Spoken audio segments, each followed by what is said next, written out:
कराची में Sindh literature festival का 8वां मेला बीच luxury hotel में मुनक्किद किया गया। इस हवाले से हमें तफसीलात से आगाह कर रहे हैं हमारे नुमाइंदे बागी सागर पंवार। जी सागर, हमें तफसीलात से आगाह कीजिएगा। सिंध लिटरेचर फेस्टिवल का 8वां फेस्टिवल बीच लश्करी होटल कराची में मुनक्किद किया गया।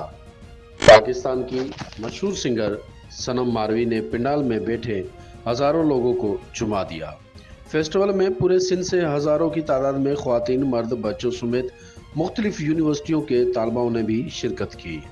इसके साथ साथ अदीब, दानिश्वर, शायर, मुकला, सियासी व समाजी लोगों के साथ कौम परस्त लीडरों ने भी शिरकत की।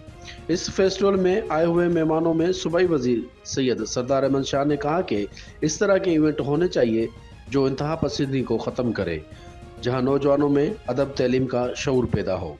एक सवाल पर सूबाई वजीर सैयद सरदार शाह ने कहा कि तलीमी इदारों में जारी मंशियात को रोकने के लिए हर मुमकिन कोशिश की जा रही है। इस मौके पर कौम परस्त रहनुमा अयाद लतीफ़ पलेजो ने कहा कि ऐसे इवेंट ज़्यादा से ज़्यादा पूरे मुल्क में होने चाहिए जहां अमन, मोहब्बत, प्यार और भाईचारे का सबक मिले। इस मौके पर सीनियर साफ़ी आजिज़ जमाली ने कहा कि इस फेस्टिवल में नौजवानों को अपनी मुख्तलिफ कारकर्दगी पर एवार्डों से भी नवाजा गया।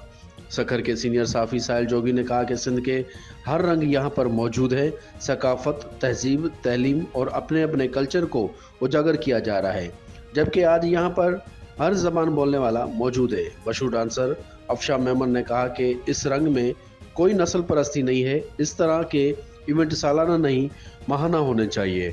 आखिरी में मुल्क की नामवर फनकारा सनम मारवी ने उर्दू, सिंधी, सराइकी और कौमी गीत गाकर पंडाल से खूब दाद हासिल की और नौजवानों ने रक्स भी किया।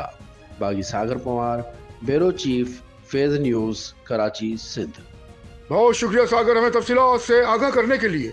मजीद खबरें और अपडेट्स जानने के लिए देखते रहिए फैज़ न्यूज़ नेटवर्क। फैज़ न्यूज़, फैज़ सबके लिए।